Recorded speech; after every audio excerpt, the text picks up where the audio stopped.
প্রত্যেকে আবারও স্বাগত। যুবক যুবতীদের স্বনির্ভর হতে উৎসাহ দেওয়ার জন্য বিভিন্ন সরকারি প্রকল্পের অধীনে এই ধরনের ঋণ দেওয়া হয়ে থাকে। এমনই কিছু প্রকল্প হল কর্মসাথী প্রকল্প। পশ্চিমবঙ্গ কর্মসাথী প্রকল্প 2020 স্কিম উদ্যোগপতিদের জন্যে, যারা নিজস্ব ব্যবসা খুলে স্বনির্ভর হতে চান সেই সমস্ত উদ্যমী যুবকদের সাহায্য করা হয় এই প্রকল্পের মাধ্যমে। আগামী দিনে এরাই হয়ে ওঠেন নিয়োগকর্তা।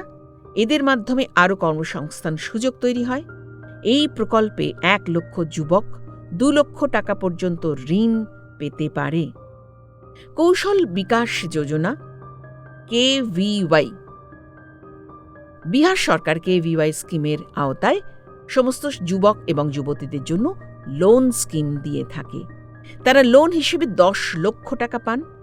5 লক্ষ টাকা দেওয়া হয় ব্যবসা শুরু করার জন্য, ভর্তুকি হিসেবে আর বাকি 5 লাখ টাকা ব্যবসা শুরু করার পরে 7 বছরের মধ্যে ফেরত দিতে হয়।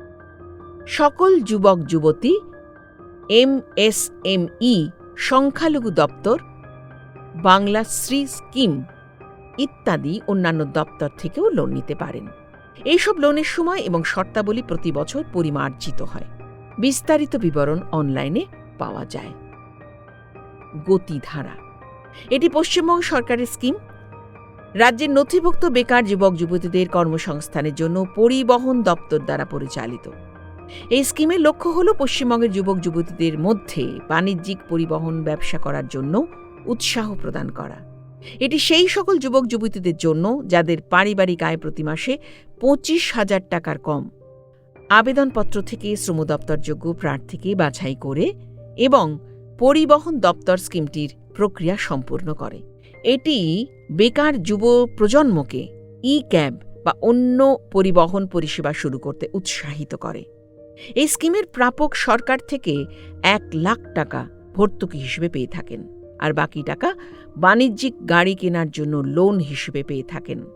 ভর্তুকি মঞ্জুর হবার পরে নির্দিষ্ট এজেন্সি মারফত লোন মঞ্জুর করা হয়।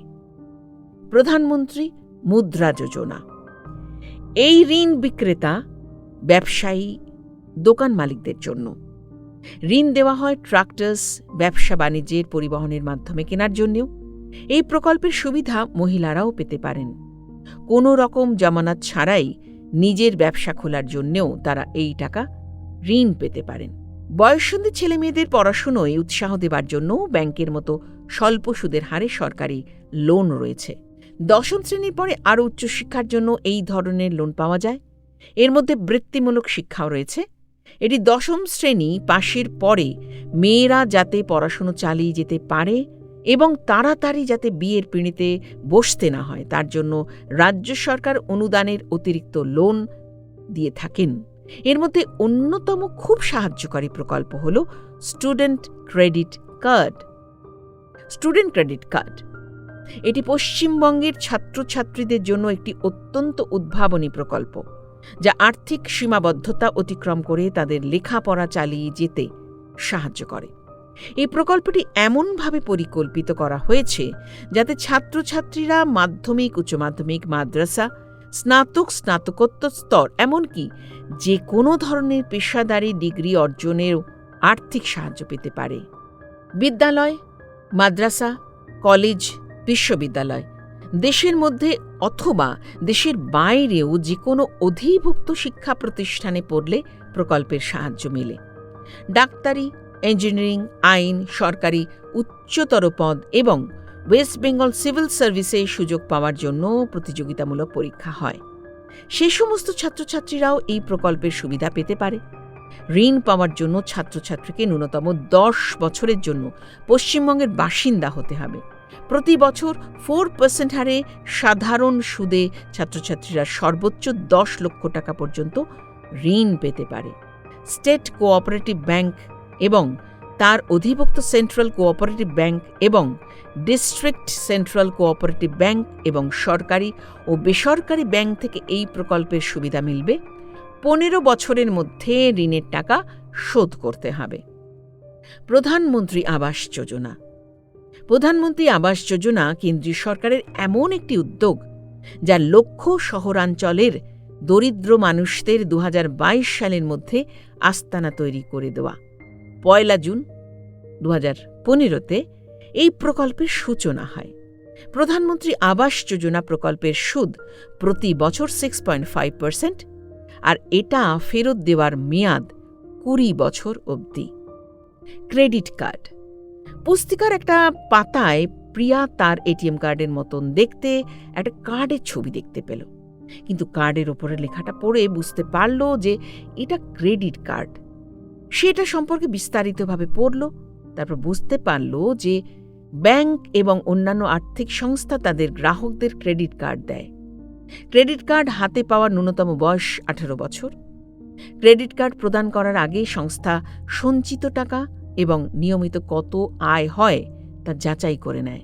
ব্যাংকে কোনো ফিক্সড ডিপোজিট থাকলো কিনা তাও বিবেচনা করে নেওয়া হয়। নানান তথ্য যাচাইয়ের পর ব্যাংক একজন গ্রাহককে ক্রেডিট কার্ড দেয়। কিন্তু প্রিয়া ভেবে অবাক হলো যে এটা তার কার্ডের থেকে কিভাবে পৃথক। সে দেখল যে একটা বক্সে ক্রেডিট কার্ডের ব্যবহারের তথ্য উল্লেখ করা হয়েছে। এটা পড়ে সে বুঝতে পারল যে ক্রেডিট কার্ডের মাধ্যমে ক্রেডিট কার্ড যে ইস্যু করেছে তার থেকে কোনো জিনিস কেনার জন্য বা নগদ টাকা নেবার জন্য তুমি নির্দিষ্ট সীমার টাকা ধার করতে পারো। এটি অসুরক্ষিত লোন। নির্দিষ্ট সময়ের মধ্যে এই টাকা শোধ করতে হয়। অনেক সময় তা ব্যক্তিগত ঋণ প্রদানকারীদের সুদের চেয়েও বেশি বেড়ে যায়। কোনো কোনো ব্যাংক প্রতি মাসে 3.49% সুদ নেয়। ক্রেডিট কার্ড প্রদানকারী সংস্থা কিস্তিতে টাকা ফেরত দেওয়ার জন্য সময় দেয়, কিন্তু মাথায় রাখতে হবে সুদের পরিমাণ ক্রমশ বাড়তে থাকে। প্রিয়া যখন পুস্তিকাটি পড়ছিল তখন তার কাকা বিকাশ এসে হাজির হয় আর তাকে জিজ্ঞাসা করে যে সে কি পড়ছে। প্রিয়া যখন তাকে ক্রেডিট কার্ডের সম্পর্কে বলে, বিকাশ একটু দুশ্চিন্তাগ্রস্ত হয়ে পড়ল আর বলল, মনোযোগ দিয়ে শোনো প্রিয়া, অত্যন্ত ভেবেচিন্তে ক্রেডিট কার্ড ব্যবহার করা উচিত। এটা এমন একটা ঋণ যেখানে সুদের পরিমাণ আকাশ ছোঁয়া, তাই এটা শেষ অবলম্বন হওয়া উচিত। হাতে ক্রেডিট কার্ড থাকা মানে তুমি ভবিষ্যতের অর্থ খরচ করতে প্রস্তুত, যে অর্থ আগামী দিনে আয় করবে। সুদ ক্রমশ জমতে থাকবে, এটা বোঝায় পরিণত হবে। ব্যাংক এই টাকা আদায় করতে অত্যন্ত কঠোর পদক্ষেপ নেবে। ক্রেডিট কার্ড নেওয়ার আগে জেনে নেওয়া উচিত এই কার্ড আধার কার্ডের সঙ্গে যুক্ত। মনে রাখতে হবে ব্যাংকের কাছে সমস্ত তথ্য রয়েছে। টাকা আদায় করতে ব্যাংক আপনার বাড়ির ঠিকানায় অথবা সম্ভাব্য সমস্ত জায়গায় লোক পাঠাবে, তাই খুব সাবধান। এটিএম কার্ড অথবা ডেবিট কার্ড ব্যবহারের অর্থ তোমার অ্যাকাউন্টের সঞ্চিত টাকা খরচ করা, যা অনেক নিরাপদ। প্রিয়া বলে, বুঝিয়ে দেওয়ার জন্য ধন্যবাদ কাকু। মনে হচ্ছে ক্রেডিট কার্ড ব্যবহার করা বিপজ্জনক এবং আমাদের উচিত এই ধরনের ঝুঁকি থেকে দূরে থাকা। প্রিয়া জিজ্ঞাসা করে, কাকু আমার একটা প্রশ্ন আছে, বন্ধুদের কাছ থেকে টাকা নেওয়া কি ঠিক? বিকাশ উত্তর দেয়, ধার নেওয়া মানে যে টাকা ধার নিয়েছ তার পুরোটাই তাকে ফেরত দিতে হবে। যদি আমরা ফেরত দেওয়ার ব্যাপারে নিশ্চিত না হই, সেক্ষেত্রে খুব জরুরি না হলে ধার নেওয়া অনুচিত। অন্যভাবে বলা যায় যে অত্যন্ত দায়িত্বের সাথে আমাদের ধার করা উচিত, কেননা আমাদের কর্তব্য হল ধারটা শোধ করা। যদি সেটা শোধ করতে না পারি তাহলে অনেক সমস্যা এসে উপস্থিত হতে পারে। যদি তুমি তোমার বন্ধুর থেকে টাকা ধার নিয়ে শোধ করতে না পারো, তোমার পরিবারের কাছে এটা লজ্জাজনক পরিস্থিতিও হবে। তুমি ঠিক বলেছ কাকু, আমি এই রকম পরিস্থিতির মধ্যে কখনো পড়তে চাই না, ধন্যবাদ। প্রিয়া রাতের খাবার খাবার জন্য পরিবারের সাথে বসল আর তার বাবাকে মিস্টার মিশ্রের সাথে তার কথাবার্তার বিষয় জানালো। তাকে পুস্তিকাটিও দেখালো। কিছুক্ষণ চিন্তা করে বিশ্বাসবাবু বললেন, ঠিক আছে প্রিয়া, ধন্যবাদ। আমি ভেবে দেখলাম ব্যাংক থেকেই লোন নেওয়াটা ভালো। চলো কালকেই সমস্ত নথিপত্র নিয়ে ব্যাংকে যাওয়া যাক। পরের দিন সকালে বিশ্বাসবাবু আর প্রিয়া ব্যাংকে গিয়ে বিশ্বাসবাবুর সাথে দেখা করল আর লোন নেওয়ার যাবতীয় প্রয়োজনীয় কাজ সম্পূর্ণ করল। তাহলে প্রিয়া এইভাবে তার বাবাকে লোনের আবেদন করতে সাহায্য করল। এবার আমি তোমাদের কয়েকটা উদাহরণ দেব। এবং তোমরা আমাকে অবশ্যই বলবে যে এই পরিস্থিতিতে ওই ব্যক্তির কি করা উচিত। তোমার উত্তরে হাঁ অথবা না বলতে পারো। উদয় 25,000 টাকা ব্যক্তিগত ঋণের জন্য আবেদন করে। তথ্য বিশ্লেষণের একটি অনলাইন কোর্সে নিজের নাম নথিভুক্ত করার জন্য ওই টাকা তার প্রয়োজন। ঋণের টাকা অনুমোদিত হয়। টাকা হাতে পাওয়ার পরে সে পরিকল্পনা করে একটা পছন্দের ভিডিও গেম কিনবে। তার কি করা উচিত? দ্বিতীয়ত, রাগিনী আবেদন করে এবং পড়াশুনোর ঋণের প্রথমবারের টাকা তার ব্যাংক অ্যাকাউন্টে প্রবেশ করে। সে পরিকল্পনা করে তার মধ্যে থেকে কিছু টাকা সে জামা কাপড় বা জুতো কেনার জন্য খরচ করবে, যা তার কলেজে পড়তে লাগবে। তার কি এটা করা উচিত? তৃতীয়ত, শ্রীদাস প্রধানমন্ত্রী মুদ্রা যোজনার ঋণের আবেদন করে। সেটি অনুমোদিত হয়। উনি টাকা পয়সার পর ওনার স্ত্রী পরামর্শ দেয় ছুটি কাটানোর জন্য পরিবারকে গোয়ায় নিয়ে যেতে। ওনার কি করা উচিত? উপরোক্ত সমস্ত উদাহরণে তোমরা কি মনে করো যে কোনো গণ্ডগোল রয়েছে? কোনো বিশেষ কারণের জন্য ঋণ নেওয়া হলেও টাকা হাতে পাওয়ার পর ঋণ গ্রহীতা নিজের ইচ্ছে পূরণ করতে তারা চায়। তোমাদের মনে পড়বে চাহিদা বনাম প্রয়োজনীয়তার সেই দ্বন্দ্ব। ঋণ নেওয়া হয় প্রয়োজন পূরণ করতে, কিন্তু টাকা হাতে পেলেই প্রাপক চাহিদা মেটাতে চায়। তাই এই পরিস্থিতির ফাঁদে পড়ার থেকে আমাদের এড়িয়ে চলা উচিত। নিম্নলিখিত নিয়মগুলোকে মেনে চলা গুরুত্বপূর্ণ। নিম্নলিখিত প্রয়োজনের ভিত্তিতে টাকা ঋণ নেওয়া উচিত। আয় করা যায় এমন কাজের জন্যই টাকা ঋণ নেওয়া উচিত। ব্যাংক সর্বদা আমায় টাকা ঋণ নেওয়ার জন্য উৎসাহিত করবে।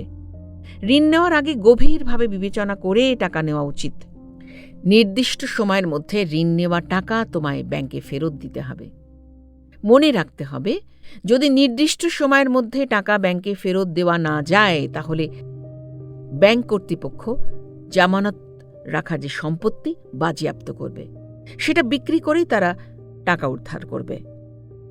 অসুরক্ষিত ঋণে সুদের হার অনেক বেশি। খুব অসুবিধে না পড়লে এ ধরনের ঋণ নেওয়া উচিত নয়। যদি আমরা ব্যাংকে সময়ের মধ্যে টাকা ফেরত দিই, আগামী দিনেও আমরা নতুন ঋণের জন্য আবেদন করতে পারব, কারণ কর্তৃপক্ষ জানে আমার ঋণ ফেরত দেওয়ার ইতিহাস ভালো।